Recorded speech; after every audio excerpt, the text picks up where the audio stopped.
My brother Jeremiah was born when I was 3 years old, and from the moment he was born, things were different. His name means the Lord exalts. My name is Hannah, which means favored. We have 3 other brothers too, but Jeremiah was my favorite. Our father was the high priest of Yahweh under young King Josiah, the grandson of King Manasseh. Josiah brought sweeping reforms to our country of Judah, tearing down the altars of Baal, cleansing the temple of Yahweh, and repairing it for proper use again. During this process, our father Hilkiah found the book of the law in the temple. What an amazing find! Because my father was often found in the palace of King Josiah, my brothers and I were often allowed to accompany him. About 5 years before this happened, in 629 BC, Jeremiah was called by the Lord to be his prophet. We were living at that time in the priest city of Anathoth. He was just a wiry teenager then, full of life and love for Yahweh. God revealed to him that he had been chosen even from inside our mother's room to be his prophet. He was surprised at the calling at such a young age and afraid. But God reassured him that indeed he would speak for him, because he would put his words in Jeremiah's mouth, and that he would set him over the nations. Together we pondered these words from Yahweh. What could this mean? It did not take long for us to figure it out. Soon after his calling, God began to speak to Jeremiah, giving him prophecies for Judah and Jerusalem. His main message then was, "Return to me," as God was calling out for his people to come home to him. While King Josiah was doing all he could to turn the nation back to God, the people still had a defiant and rebellious heart. They had revolted and departed. Even though Israel, the northern kingdom, had been put away or divorced from Yahweh, the people of Judah did not learn. They did not fear Yahweh. They did not believe judgment would possibly come to them. They would say, "Evil will never come upon us, neither shall we see sword or famine." Jeremiah and the other prophets are lying. God's next word through Jeremiah was a tough one. Babylon's army was coming to Judah. He was not the first prophet to warn of this destruction. Isaiah, Micah, Zephaniah, Habakkuk, and others had also prophesied of this. The Chaldeans would possess their homes and lands, destroy their cities, and eat up their harvest. Then the survivors would be taken into captivity to different parts of the Babylonian Empire. The inhabitants of Jerusalem would be gleaned as a vine. The old, the young, the husband and wife would all be taken. Jeremiah pleaded with the people, "Stand in the ways and see, and ask for the ancient paths where the good way is, and walk in it. Then you will find rest for your souls." But they were not willing. This was a nation that would not obey the voice of the Lord their God, nor receive correction.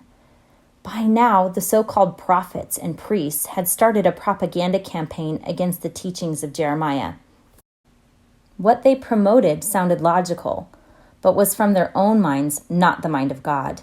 The opposition was intense. I feared for Jeremiah's life and for the lives of all true Yahweh believers. These prophets were prophesying falsely, and the priests were ruling by their own power. Yet Jeremiah preached on. He stood in the gate of the Lord's house and warned them over and over, "Amend your ways and your doings, and I will cause you to dwell in this place." He cut off his hair and cast it away, and took up a lamentation for Judah on a bare mountaintop. The evil the people had done was severe.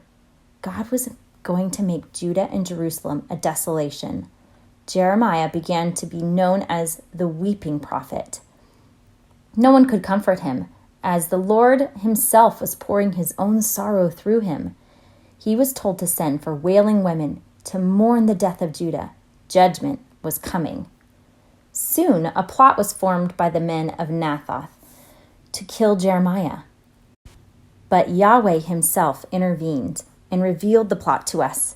Even our own brothers were lying to Jeremiah and turning against him. At this point, Jeremiah moved from being sorrowful to discouraged, and I heard him cry out to God, "Why does the way of the wicked prosper?" God answered him, but it wasn't the answer he wanted to hear. God said something like this back to him, "If you have fought for me this far with the footmen, and they have worn you out, how will you contend with the battle horses when they arrive?" In other words, Things were going to get worse before they got better. The battle had not yet begun. Armor up. Another time, God had Jeremiah do some strange things to act out what would be happening to Judah. There was a time he had to bury a linen sash in the Euphrates River and dig it up again.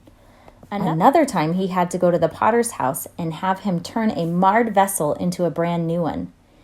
He also was charged to go to the elders of the people with a flask and break it in front of them.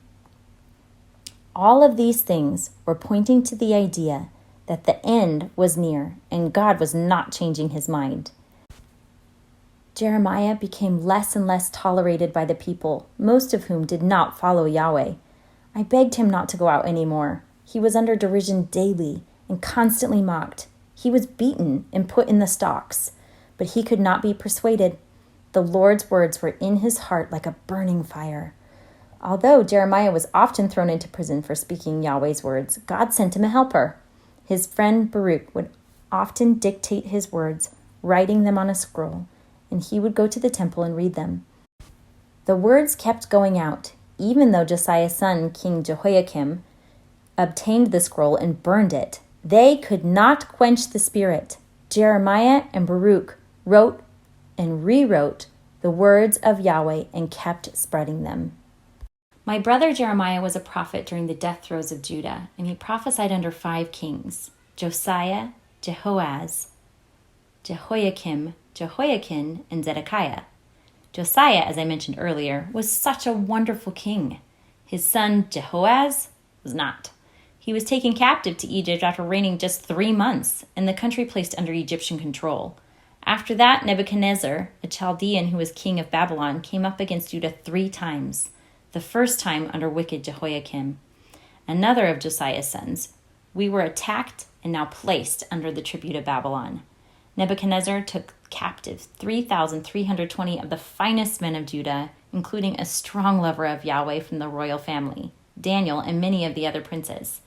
We are a vassal state and no longer our own country. But there was not very much of Judah left anyways. 3 years later, King Jehoiakim decided to rebel against Babylon and refused to pay tribute. Jeremiah had warned him not to. He reminded the king that if he did not submit to Chaldean rule, God would send the rest of the people of Judah out of the land. So the Lord brought against us raiding bands of Chaldeans, Syrians, Moabites, and Ammonites. We were getting it hit from all sides. While we endured the constant warfare, you can imagine that Jehoiakim was not the most popular king. He did not bring justice to the poor or listen to the Lord's prophets. He practiced oppression and violence. Next, Jehoiakim, his son, ruled 3 months. During his short reign, King Nebuchadnezzar besieged Jerusalem for the 2nd time and took the 18-year-old king with him, along with another 10,000 captives. This time he took the entire royal family, the mighty men of war, merchants and craftsmen, as well as many of the articles from the house of the Lord. Even though Jeremiah prophesied this would happen, we still wept when we watched them ransack our precious temple. One of the future prophets, our friend Ezekiel, was taken with this group. I could see his precious face as he marched out of Jerusalem with the rest of the captives. Oh, how this young man loved Yahweh. Only the poor of the land were left. Before leaving, King Nebuchadnezzar placed Zedekiah, another of King Josiah's sons, and full brother of Jehoiakim, as king in Judah. Of all people. He was an evil king like his brother and would not listen to the words of Jeremiah. He had warned him with these words from Yahweh: I myself will fight against you with an outstretched hand and with a strong arm. I will strike the inhabitants of this city, both man and beast. They will die of great pestilence. Afterward, I will deliver Zedekiah and anyone who is left from pestilence, sword, and famine into the hand of Nebuchadnezzar, king of Babylon. Behold, I set before you the way of life and the way of death. He who remains in this city will die, but he who goes out shall live, and his life shall be his prize. I will give this city to the king of Babylon, and he shall burn it with fire. God made only one way out for his people, and the rest will perish. How courageous Jeremiah was. He never wavered. He was in a strange position, having to admonish the king to surrender, to yield to a Gentile ruler. While he was unpopular and mocked publicly before, now he was seen as treasonous. The false prophets assured the king that Yahweh would save them. Jeremiah kept insisting that only faithfulness to Yahweh would guarantee a nation's security, and the country had instead chosen the path of idolatry and wickedness. We were now living in Jerusalem, meeting underground with the remnant of Yahweh followers. Zephaniah was there along with Habakkuk. We knew we needed to surrender. But what kind of life would this be? Without our temple, our priests? How would we live in a strange land with strange gods? Would we be separated? How would we survive? God showed Jeremiah 2 baskets of figs. One contained good fruit, the other basket, rotten. He explained that the good figs were his loyal followers, who he would send to Babylon for their own good. He would set his eyes on them and eventually bring them back to this land. He would build them up and plant them. Then he would give them a heart to know Yahweh, and they would know him and return to him with their whole heart. The bad figs represented Zedekiah, his princes, and the residue of Jerusalem. They would be delivered to trouble into all the kingdoms of the earth for their harm. They would become a byword, a taunt, and a curse in all the places where Yahweh would send them. They would be totally consumed from the land of Judah. There was quite a stir about this word from the Lord, and now we wondered, how long would we be captive in Babylon?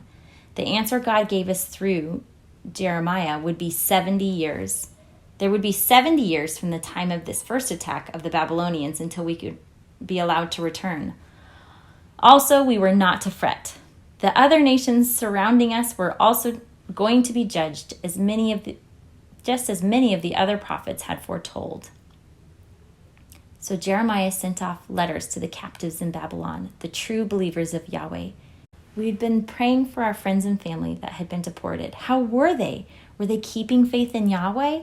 Through Jeremiah's letter, God told them, settle in, plant gardens, get married, and have families. I will keep the city where you live now in peace.